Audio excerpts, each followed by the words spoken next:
For years, Iran invested enormous resources into building a network of military facilities designed to survive almost any conventional attack.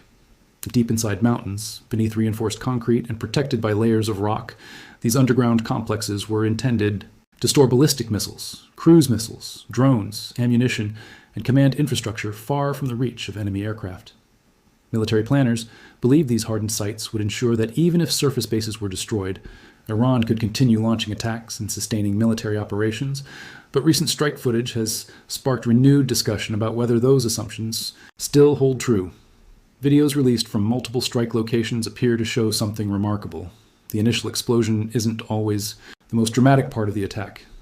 Instead, several moments later, much larger secondary explosions erupt from beneath the ground, sending towering columns of fire, smoke, and debris high into the air.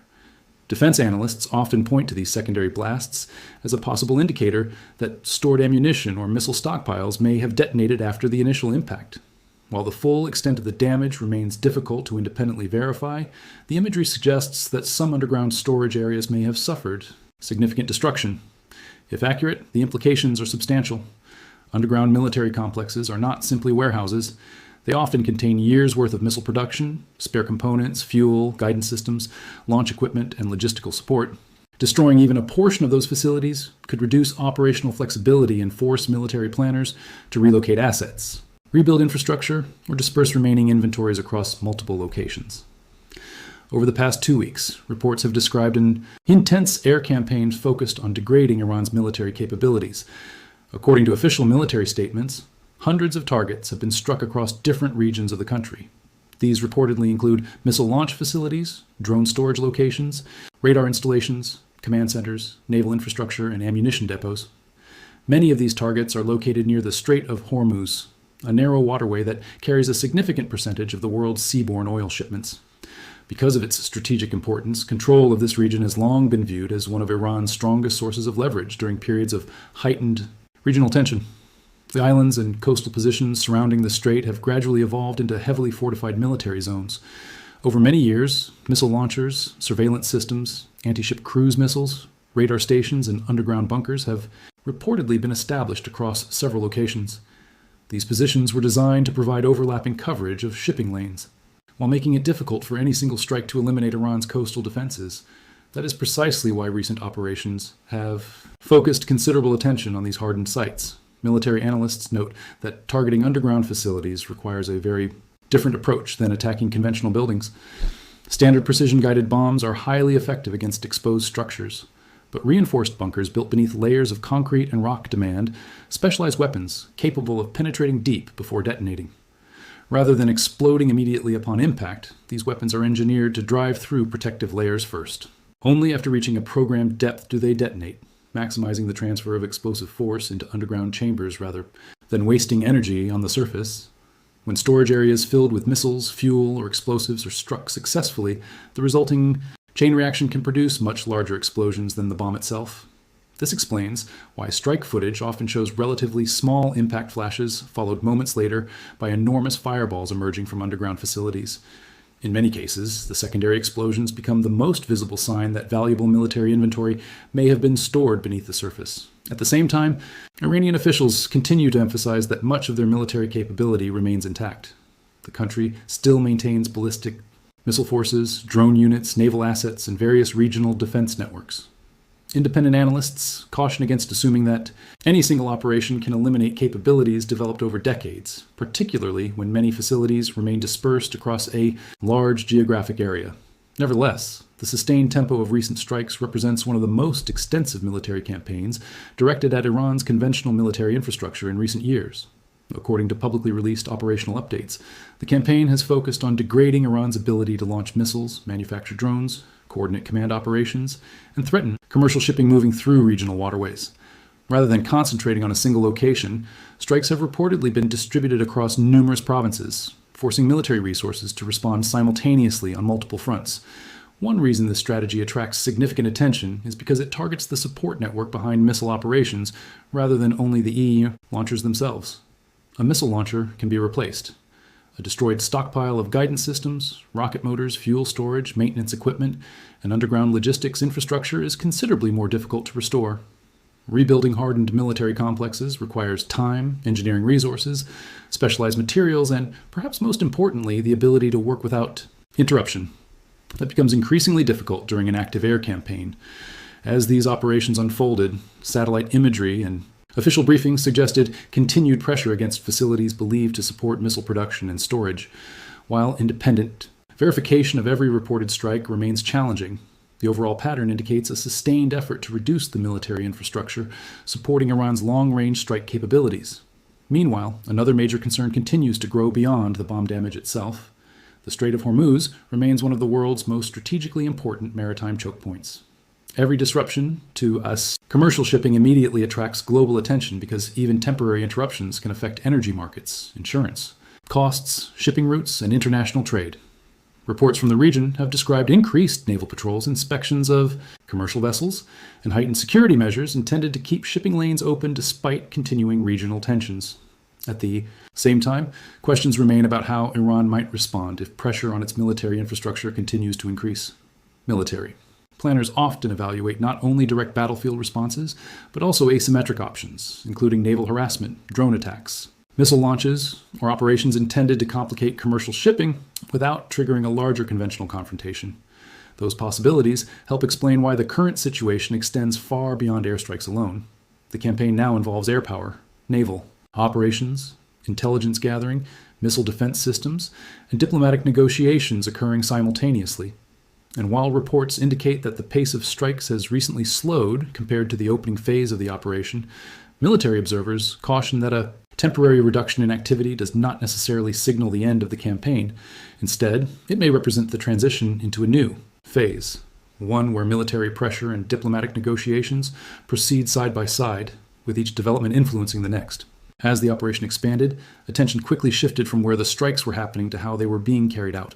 Destroying an underground military complex is far more complicated than striking an ordinary building. Every mission requires careful planning, precise intelligence, and the right combination of aircraft and munitions before any bomber approaches a heavily defended target. Several other aircraft typically play critical roles. Intelligence, surveillance, and reconnaissance platforms monitor activity. Around the target area, electronic warfare aircraft work to disrupt enemy radar and communications, while fighter aircraft provide air, cover, and suppress potential threats. Only after those conditions are established can strike aircraft move toward their objectives with a higher level of safety. This coordinated approach has become a defining feature of modern air campaigns. Rather than relying on overwhelming numbers alone, today's operations depend on integrating intelligence, electronic warfare, precision-guided weapons, aerial refueling, and command and control systems into a single synchronized mission. One aircraft frequently mentioned in discussions surrounding long-range strike capability is the B-1B Lancer. Originally developed during the Cold War, the bomber was designed to deliver large payloads over intercontinental distances at high speed. Although its original strategic mission has evolved over the decades, the aircraft remains one of the U.S. Air Force's largest conventional strike platforms. Its greatest advantage isn't stealth, it's capacity.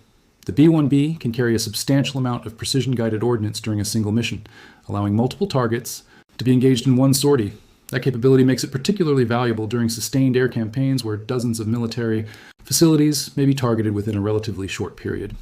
Military planners often emphasize efficiency, rather than sending numerous smaller strike packages against separate objectives. A heavy bomber carrying a diverse selection of precision weapons can service multiple target sets during one flight, reducing operational complexity while maximizing available firepower.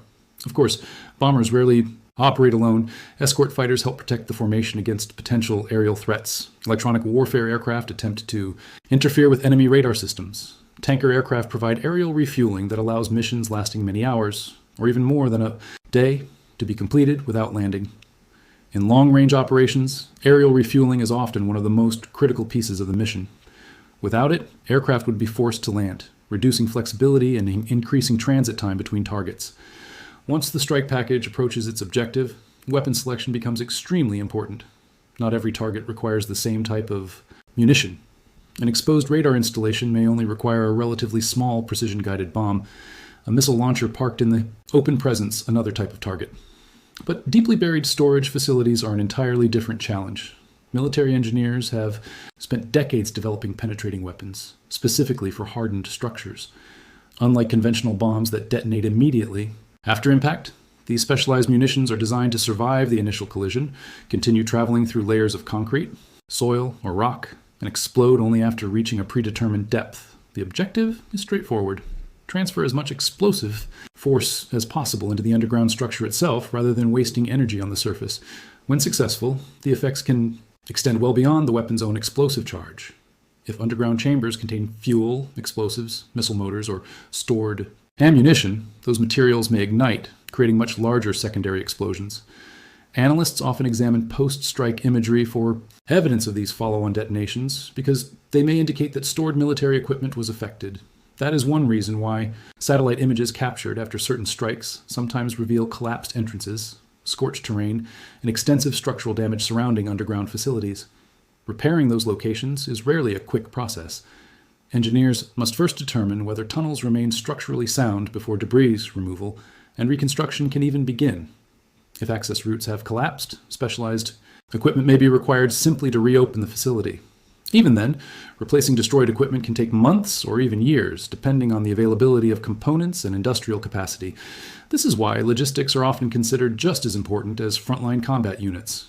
A military force may possess launchers, aircraft, or ships, but without functioning maintenance facilities, ammunition depots, fuel supplies, and transportation networks, sustaining operations becomes increasingly difficult over time.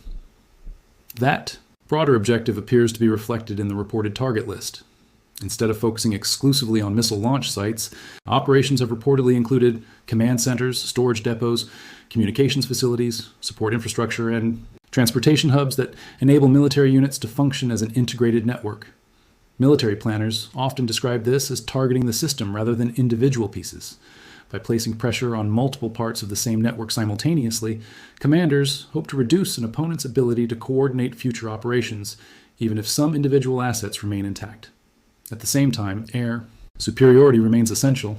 Any strike package entering contested airspace must account for surface-to-air missile batteries, interceptor aircraft, early warning radars, and electronic surveillance systems. Modern integrated air defense networks are specifically designed to detect and challenge incoming aircraft long before they reach their targets.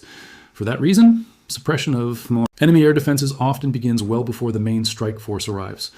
Electronic warfare platforms may attempt to interfere with radar coverage, while precision weapons target key radar installations and command nodes responsible for coordinating defensive responses.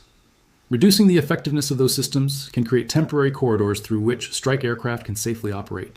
Even after bombs are released, the mission isn't over. Aircraft must exit hostile airspace, regroup, and often conduct additional aerial refueling before beginning the long flight back to their home bases or forward operating locations. Meanwhile, analysts immediately begin assessing the results. Satellite imagery, reconnaissance flights, signals intelligence, and other sources help determine whether intended targets were successfully damaged or whether follow-up strikes may be required. This continuous cycle of intelligence collection, mission planning, execution, and battle damage assessment allows military commanders to adjust future operations based on the latest information available. As the reported strike campaign continued, observers noticed something unexpected. The pace of announced operations appeared to slow. Rather than interpreting this as an end to military pressure, many analysts viewed it as a possible operational pause, a period during which battlefield assessments, intelligence updates, and diplomatic developments could influence what happened next.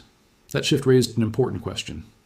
Was the temporary reduction in strike activity simply a brief operational adjustment before another wave of attacks, or did it signal that diplomatic channels were beginning to gain momentum? That question would soon become one of the most closely watched developments in the region.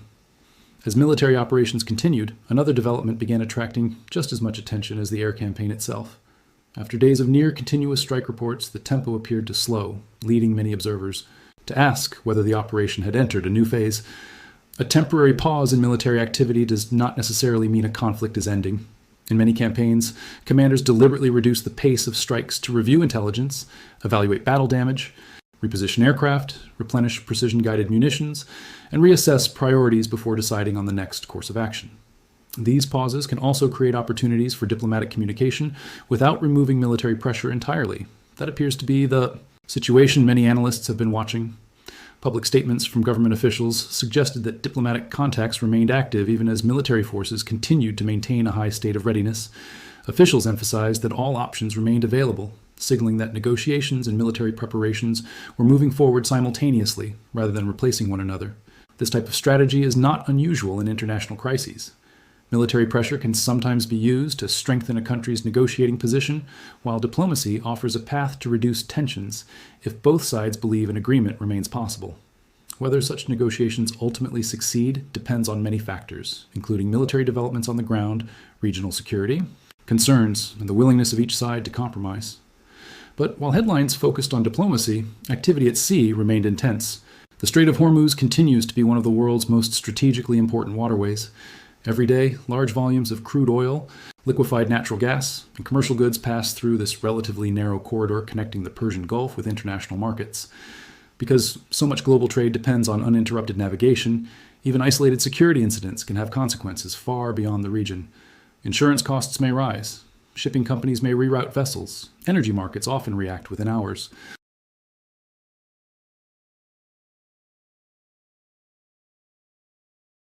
Miles away. That explains why naval operations have remained highly active, despite reports of slower airstrike activity. Warships, maritime patrol aircraft, surveillance drones, and reconnaissance assets continue monitoring commercial shipping routes, looking for anything that might threaten civilian vessels. Commercial tankers traveling through the region frequently operate under heightened security measures during periods of increased tension. Some vessels alter their routes, others coordinate closely with naval authorities before entering higher-risk areas. The goal is simple: reduce uncertainty while keeping one of the world's busiest maritime corridors open. Reports from the region have also highlighted inspections of commercial vessels operating near the Arabian Sea and surrounding waters. Such inspections are generally intended to verify cargo, enforce sanctions where applicable, and ensure that prohibited military equipment is not being transported. These operations require close coordination between naval forces, intelligence, agencies, and regional partners. Unlike dramatic airstrikes, maritime security often unfolds quietly. Many successful operations receive little public attention precisely because potential incidents are prevented before they occur. At the same time, security planners remain concerned about asymmetric threats. Unlike conventional naval battles involving large warships, asymmetric tactics rely on smaller, less predictable methods that can create significant disruption with relatively limited resources. These may include unmanned aerial systems, explosive-laden boats, naval mines, or other methods intended to complicate commercial navigation without engaging in direct fleet-to-fleet combat. Defending against these threats presents unique challenges. Large naval vessels are designed to counter missiles, aircraft, and submarines. But protecting hundreds of commercial ships moving through crowded waterways requires constant surveillance and rapid decision-making. Modern technology has made this challenge even more complex. Small drones can travel at low altitude. Unmanned surface vessels can be difficult to detect in busy maritime environments. Electronic warfare and cyber capabilities introduce additional layers of uncertainty. As a result, naval commanders must prepare for a wide range of scenarios, rather than focusing on a single type of threat. This is why maintaining freedom of navigation has become one of the central objectives for international maritime coalitions operating in the region. Beyond protecting commercial shipping, these operations also serve a broader strategic purpose. They demonstrate continued military presence, they reassure regional partners, and they help discourage actions that could escalate into a wider confrontation. Meanwhile, attention has increasingly turned toward Iran's remaining missile inventory. Although numerous military facilities have reportedly been targeted, defense analysts caution against assuming that the country's missile capabilities have been eliminated. Iran has spent decades developing a diverse missile force, including short-range, medium-range, and anti-ship systems distributed across multiple locations. Many launchers are mobile. Storage facilities are dispersed. Some infrastructure is intentionally concealed to complicate targeting. This means that even after significant strikes, commanders must continue monitoring for signs of repositioning or renewed launch activity. That is one reason intelligence gathering remains just as important as the strikes themselves. Satellites monitor transportation routes.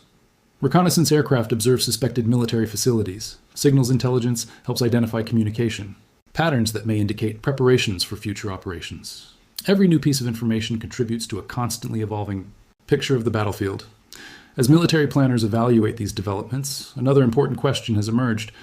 If diplomatic discussions fail to produce meaningful progress, what comes next? Would military operations resume at the same intensity? Would future strikes focus on remaining missile infrastructure? Although missile defense systems have demonstrated impressive capabilities in recent years, no defense network is considered perfect. Military planners generally acknowledge that interception rates depend on numerous factors, including the number of incoming targets, flight profiles, electronic interference, weather conditions, and available interceptor inventory. That reality explains why governments continue investing heavily in layered air defense systems rather than relying on a single solution. At sea, the challenge is equally complex. Protecting commercial shipping involves more than escorting vessels through narrow waterways.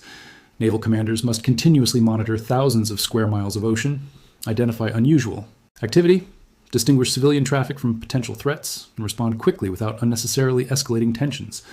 Even relatively small incidents can have outsized consequences. A single damaged tanker, temporary shipping disruption, or increase in insurance costs can ripple through international markets, affecting energy prices and global supply chains.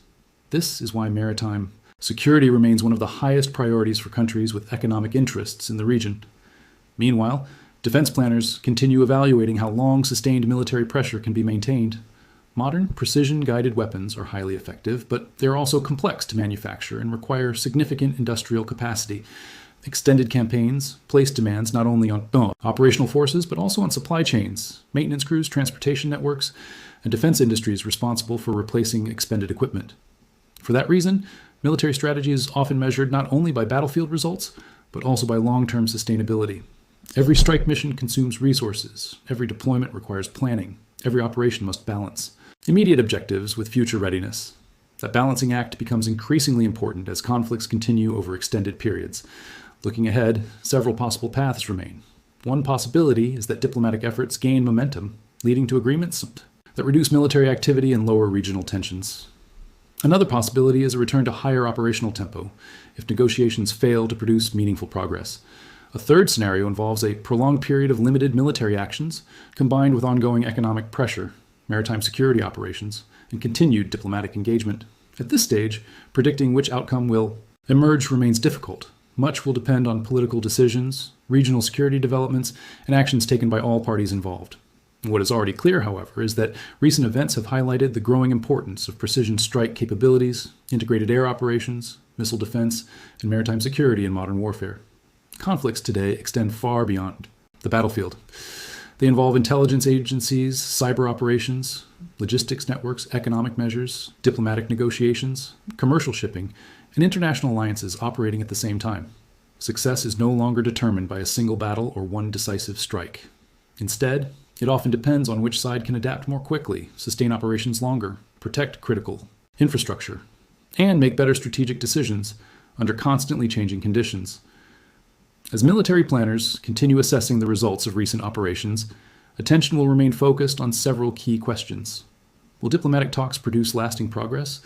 Will military pressure resume at full intensity? Can commercial shipping continue moving safely through one of the world's most important waterways?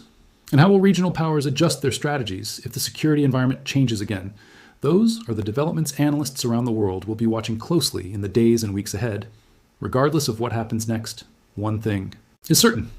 The situation remains highly fluid, and every new announcement, satellite image, diplomatic meeting, or military movement has the potential to reshape the broader strategic picture.